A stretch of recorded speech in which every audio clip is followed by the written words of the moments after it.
Intermolecular forces क्या होती हैं?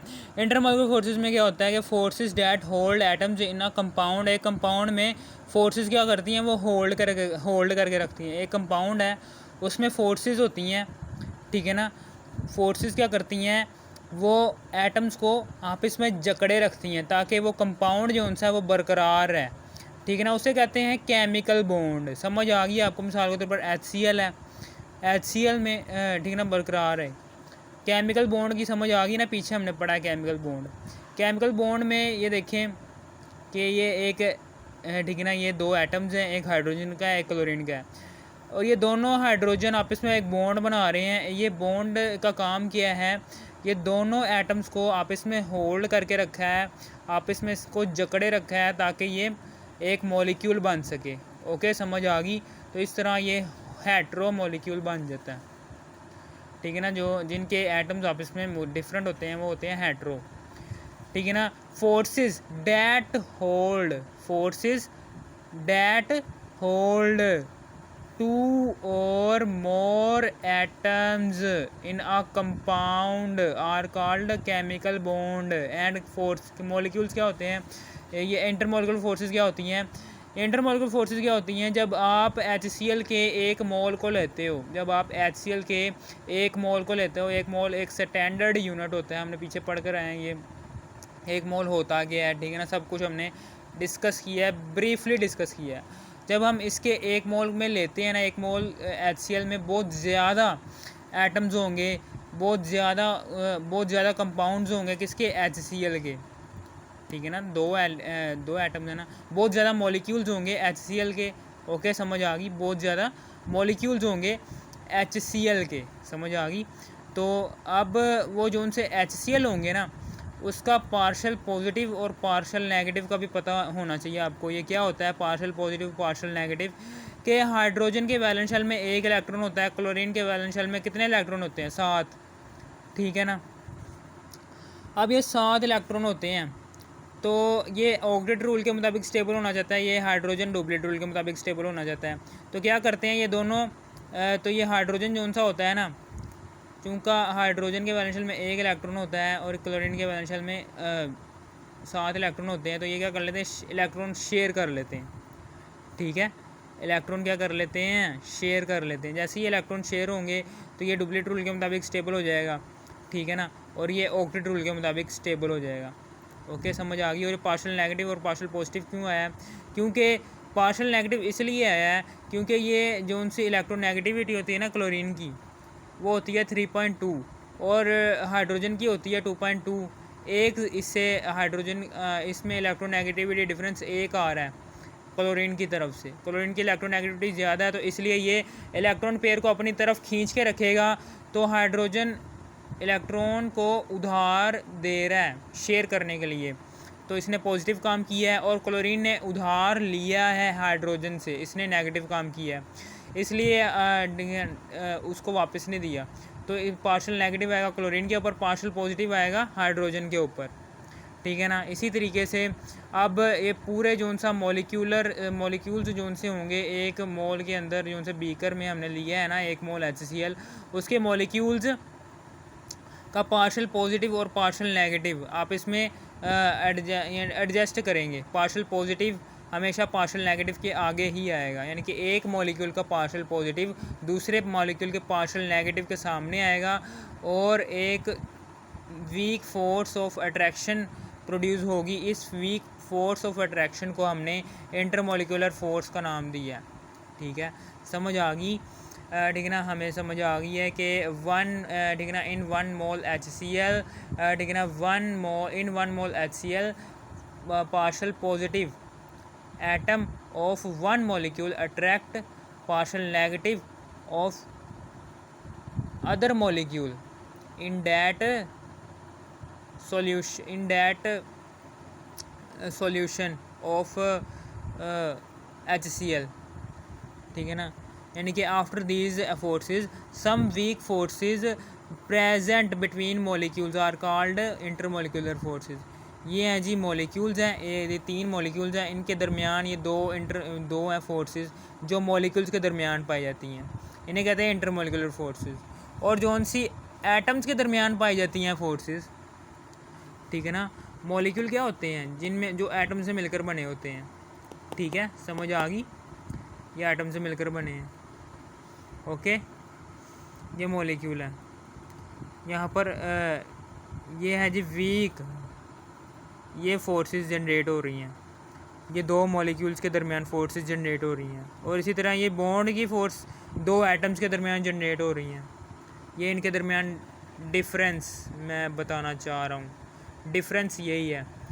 इंटरमॉलिक्यूलर फोर्सेस मॉलिक्यूल्स के दरमियान जनरेट होती हैं, और बॉन्ड फोर्सेस जो सी होती हैं, केमिकल बॉन्ड, वो एक एटम के दरमियान जनरेट होता है, ठीक है। अब उसके बाद ये बताना है कि जो सी इंटरमॉलिक्यूलर फोर्स होती है इसकी, यानी कि जब हमने इस मॉलिक्यूल को तोड़ना है, मॉलिक्यूल को कह रहा हूँ, इस मॉलिक्यूल को तोड़ना है, ठीक है ना। इस मॉलिक्यूल के दरमियान जो सी ये फोर्स है, जब हम ये तोड़ेंगे ना तो ये HCl गैस बन जाएगी, हाइड्रोक्लोरिक गैस, ठीक है ना। यानी कि हमने 17 किलो जूल एनर्जी इस बॉन्ड को देनी है, ये ब्रेक हो जाएगा। जब ये बॉन्ड ब्रेक होगा तो वो गैस में कन्वर्ट हो जाएगा, ठीक है ना। इंटरमॉलिक्यूलर फोर्स ब्रेक, ठीक है ना। HCl 1 मोल HCl हमने लिया हुआ था, ठीक है ना, लिक्विड स्टेट में। जब हमने 17 किलो जूल एनर्जी उसे प्रोवाइड की तो ये जो सा मॉलिक्यूल के दरमियान प्रेजेंट ये फोर्स, इंटरमॉलिक्यूलर फोर्स है, ये ब्रेक हो गई। जैसे ये ब्रेक हुई तो वो जो सा HCl लिक्विड है वो HCl गैस में कन्वर्ट हो जाएगा। फिर इसी तरीके से जब हमने ये 430 किलो जूल पर मोल, 430 किलो जूल किसका यूनिट है, एनर्जी का यूनिट है, ठीक है ना। 430 किलो जूल इसको एनर्जी प्रोवाइड की इस बॉन्ड को, तो ये ब्रेक हो जाएगा। जब ये बॉन्ड ब्रेक हो जाएगा तो covalent bond of HCl for 1 मोल, यानी कि HCl का 1 मोल जो सा होगा, हाइड्रोक्लोरिक एसिड का 1 मोल जो सा होगा, वो गैस में कन्वर्ट हो जाए, और गैस में कह रहा हूँ वो टूट जाएगा, ठीक है ना। HCl जो सा है, HCl ये एक मॉलिक्यूल है, उस मॉलिक्यूल में ये एटम्स आपको नज़र आ रहे होंगे, ये एटम्स आयंस में तब्दील हो जाएंगे टू फॉर्म आयंस, यानी कि H+ और Cl नेगेटिव आयंस में कन्वर्ट हो जाएंगे।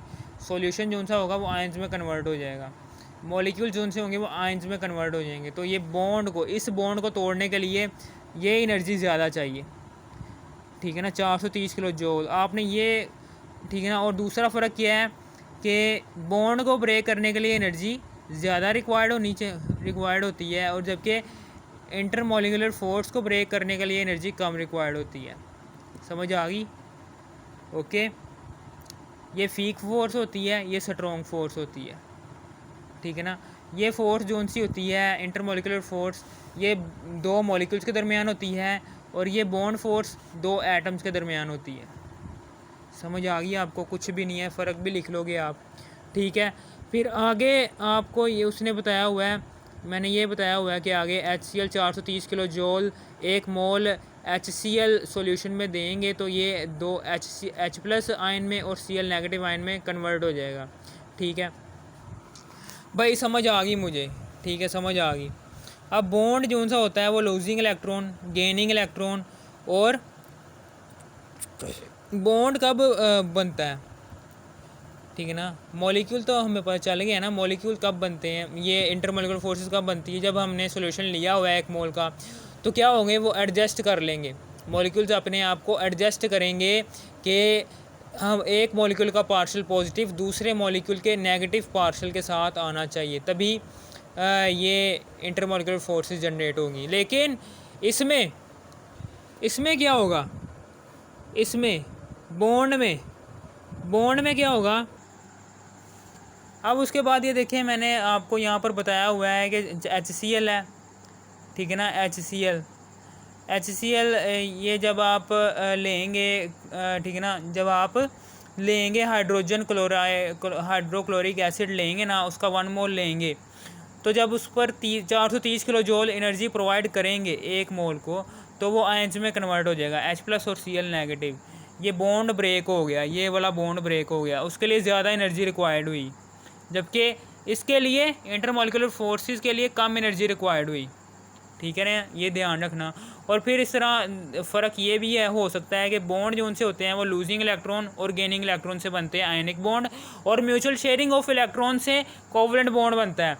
जबकि इंटरमॉलिक्यूलर फोर्स में क्या होता है, ये दो मॉलिक्यूल्स जो उनसे होते हैं, एक बीकर होता है, उसमें लिक्विड HCl लेंगे ना, तो वो लिक्विड HCl अपने आप को ऐसे, लिक्विड HCl के मॉलिक्यूल्स अपने आप को इस तरह से एडजस्ट करेंगे कि एक लिक्विड HCl का पॉजिटिव पार्शल दूसरे लिक्विड HCl के नेगेटिव पार्शल को अट्रैक्ट करेगा, जिससे एक वीक फोर्स जनरेट होगी, और वो जनरेट जो सी फोर्स होगी उस जनरेटिंग फोर्स को कहेंगे इंटरमॉलिक्यूलर फोर्स। ठीक है ना, जो कि पॉजिटिव पार्शल और नेगेटिव पार्शल के माबैन हो रही है जनरेट। समझ आ गई है? कुछ भी नहीं था, ये एक हलवा था। ठीक है ना, ये आपने फ़र्क लिख लेने हैं। ठीक है ना, मैंने बहुत ज़्यादा बता दिया आपको फ़र्क। ठीक है ना, अब फिर उसके बाद आ गया डाइपोल। अब इंटरमॉलिक्यूलर फोर्सेस की एग्जांपल्स, जो से इंटरमॉलिक्यूलर फोर्सेस की शाखें हैं वो ये हैं। वांडर वाल्स फोर्सेस एक लफ्ज़ इस्तेमाल हुआ है, वांडर वाल फोर्सेस। इसका मतलब ये है कि dipole dipole interaction, hydrogen bonding, ठीक है ना, और डिस्पर्शन फोर्स। इन तीनों फोर्सेस को जब हम इकट्ठा पढ़ते हैं ना, तो हम पढ़ लेते हैं जी वांडर वाल्स फोर्स। ठीक है ना, डिस्पर्शन फोर्स अभी नहीं पढ़ेंगे, अभी आगे जाके पढ़ेंगे। यहाँ पर आपको डाइपोल डाइपोल इंटरेक्शन पढ़ना है और हाइड्रोजन बॉन्डिंग पढ़ना है। इन तीन फोर्सेस को जब हम इकट्ठा पढ़ते हैं तो ये वांडर वाल्स फोर्सेस कहलाती हैं। ठीक है, समझ आ गई वांडर वाल फोर्सेस क्या होती हैं, ये उसकी डेफिनेशन है।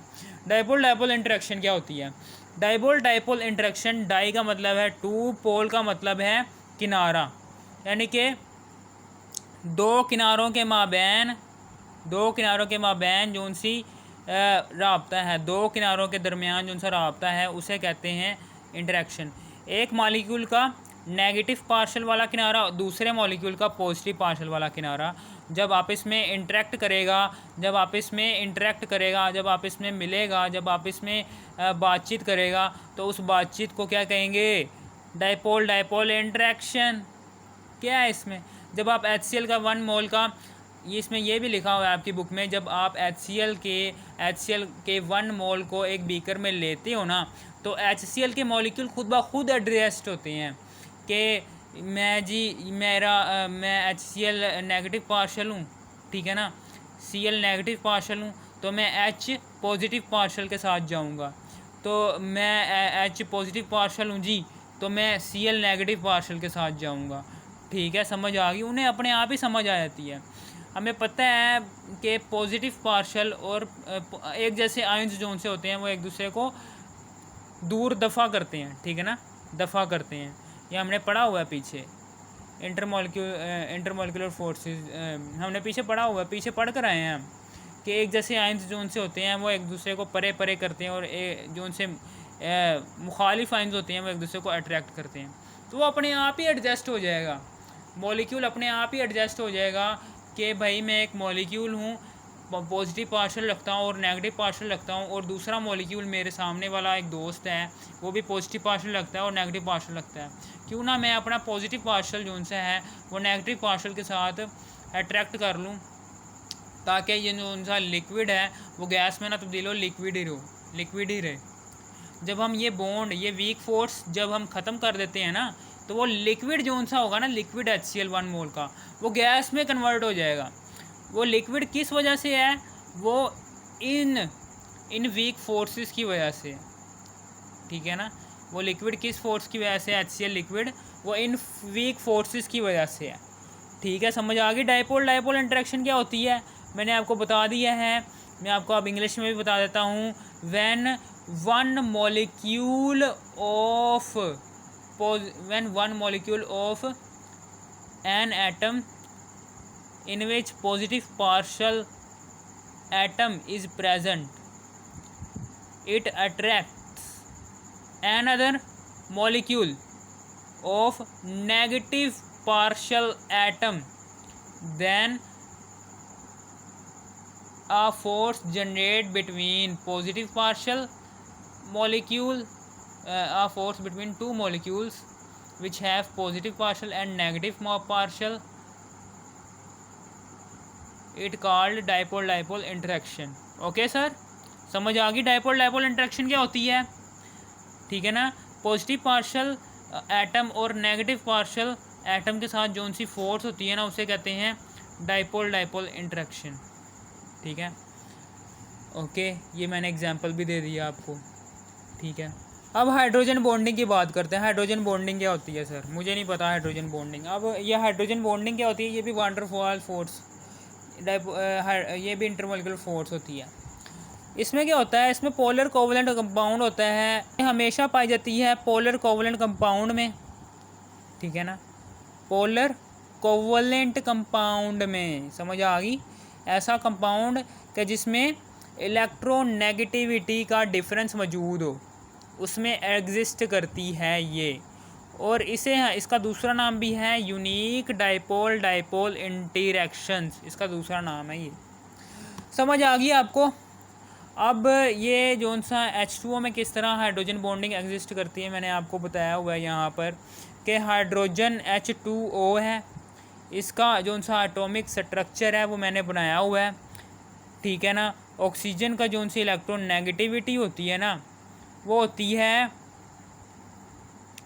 ठीक है ना, वो होती है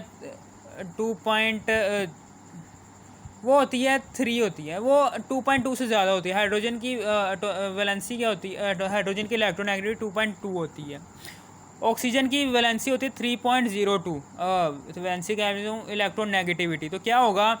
ऑक्सीजन, यहाँ पर आपको फिर से बता देता हूँ कि ऑक्सीजन क्या करेगा।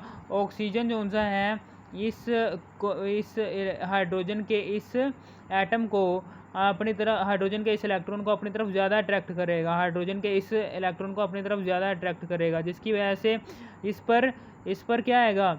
इसने चूँकि ये इसकी मदद की है, उधार दिया है, पॉजिटिव चार्ज आएगा। इसने उधार लिया है, नेगेटिव चार्ज आएगा, क्योंकि उधार लेना एक बुरी बात होती है। ये पॉजिटिव, खुद काम करो खुद खाओ। ठीक है ना, समझ आ गई आपको? ये है negative partial, positive partial, positive partial. समझ आ गई आपको? इसी तरीके से जोन सा ये जोन सा बॉन्ड बना है H positive partial, O negative partial और H positive partial. O negative partial दूसरे वाले मॉलिक्यूल के पॉजिटिव पार्शल को अट्रैक्ट करेगा। ठीक है ना, हाइड्रोजन के, चूँकि ये नेगेटिव है ना, तो पॉजिटिव को ही अट्रैक्ट करेगा ना। हाँ, पॉजिटिव पार्शल हाइड्रोजन को दूसरे मॉलिक्यूल के पॉजिटिव पार्शल हाइड्रोजन को अट्रैक्ट करेगा। तो ये क्या बन जाएगी? Hydrogen bonding. ठीक है ना, इसी को तो कहते हैं हाइड्रोजन बॉन्डिंग। हाइड्रोजन की बॉन्डिंग, हाइड्रोजन बॉन्डिंग जो सा होता है, इसकी कुछ शर्तें होती हैं, वो भी आपको ध्यान में रखना चाहिए कि हाइड्रोजन बॉन्डिंग की शर्तें क्या हैं। एक तो जोन सा ये एटम है जिससे वो हाइड्रोजन बॉन्ड बना रहा है ना, वो एक तो स्मॉल एटम होना चाहिए, छोटा सा एटम होना चाहिए। ठीक है, और दूसरा ये है कि वो हाईली इलेक्ट्रोनेगेटिव हो। क्या हो? Highly electronegative. ऑक्सीजन एक हाईली इलेक्ट्रोनेगेटिव है, 3.02 है। मैं यहाँ पर आपको बता भी देता हूँ, 3.02 है इसकी इलेक्ट्रोनेगेटिविटी। और इसके बैलेंस, चूँकि ये एटॉमिक नंबर इसका 8 होता है, इसके बैलेंस शेल में ये है जी 2 यहाँ पर आ गए, और बाकी कितने रह गए? 6 इधर आ जाएंगे। ठीक है, ये 6 आ गए। छोटा सा एटम है, स्मॉल एटम है, हाईली इलेक्ट्रोनेगेटिव है। और लोन पेयर भी मौजूद है यहाँ पर, 2 लोन पेयर मौजूद हैं, एक ये है, एक ये है। एक लोन पेयर उसने इस्तेमाल किया हुआ है। ठीक है ना, एक लोन पेयर इलेक्ट्रॉन्स का उसने 2 हाइड्रोजन के साथ इस्तेमाल किया हुआ है, 2 लोन पेयर भी मौजूद हैं। ठीक है ना, हाइड्रोजन बॉन्डिंग की ये 3 शर्तें मौजूद हैं। तो इसका मतलब क्या है कि हाइड्रोजन बॉन्डिंग बनेगी यहाँ पर। ठीक है, समझ आ गई? ये 3 शर्तों का आपने ख्याल रखना है, मैंने आपको बता भी दी है क्या क्या है। अब उसके बाद ये हाइड्रोजन जो सा होगा, ये ऑक्सीजन के साथ एक मॉलिक्यूल के साथ बॉन्ड बनाएगा। मॉलिक्यूल है, ये बॉन्ड बनाया उसने। ठीक है ना, फिर इसी तरीके से ये वाला हाइड्रोजन है, ये दूसरे वाले negative partial positive partial hydrogen negative partial oxygen के साथ बॉन्ड बनाएगा। फिर इसी तरीके से positive partial hydrogen negative partial oxygen के साथ एक वीक फोर्स रखेगा। फिर इसी तरीके से जो सा पॉजिटिव पार्शल ये है और नेगेटिव पार्शल ये है ऑक्सीजन, ये भी एक वीक फोर्स बनाएगा। इसे हम कहेंगे इंटरमोलिकुलर फोर्स है हाइड्रोजन बॉन्डिंग। इसे भी हाइड्रोजन बॉन्डिंग, इसे भी हाइड्रोजन बॉन्डिंग, इसे भी हाइड्रोजन बॉन्डिंग। ठीक है, समझ आ गई, ये हाइड्रोजन बॉन्डिंग हो गई। अब हमें पता चल गया जी ये हाइड्रोजन बॉन्डिंग बना ली है, H2O में मौजूद है हाइड्रोजन बॉन्डिंग। अब उसमें एक सवाल है आपकी बुक में लिखा हुआ है कि क्या हाइड्रोजन बॉन्डिंग जो सी H2O में मौजूद है, ठीक है ना, वो अल्कोहल में जो सी H2O बॉन्डिंग मौजूद हाइड्रोजन बॉन्डिंग मौजूद है, क्या उससे ज़्यादा है? जी हाँ, ज़्यादा है। क्यों ज़्यादा है, मैं आपको ये भी बता देता हूँ। ये देखो, इसका एटॉमिक स्ट्रक्चर देखो, इसमें बॉन्ड्स की इसका एटॉमिक स्ट्रक्चर देखो कितना बड़ा है। ठीक है, यहाँ पर क्या हुआ है, यहाँ पर हमें समझ आ गई है। अब जब हम 1 मोल ऑफ H2O लेंगे, चूँकि H2O जो सा है 1 मोल ऑफ H2O एक बीकर में लेंगे। ये मार्कर सूख गया इसलिए मैं ये इस्तेमाल नहीं कर रहा, ठीक है ना। H2O लेंगे एक बीकर में, ठीक है ना, एक बीकर में H2O लेंगे और दूसरे बीकर में अल्कोहल लेंगे, 1 मोल लेंगे। यहाँ पर भी अल्कोहल का भी 1 मोल लेंगे और H2O का भी 1 मोल लेंगे, पानी का भी 1 मोल लेंगे। समझ आ गई आपको, ठीक है ना। उस 1 मोल H2O में पानी के मॉलिक्यूल से ज़्यादा होंगे बनिस्बत अल्कोहल के, क्योंकि अल्कोहल जो सा है उसका एटॉमिक स्ट्रक्चर देखो कितना बड़ा है। इसलिए 1 मोल C2 1 मोल अल्कोहल में, ठीक है ना, अल्कोहल के स्ट्रक्चर कम होंगे। इसका मतलब क्या है कि हाइड्रोजन बॉन्डिंग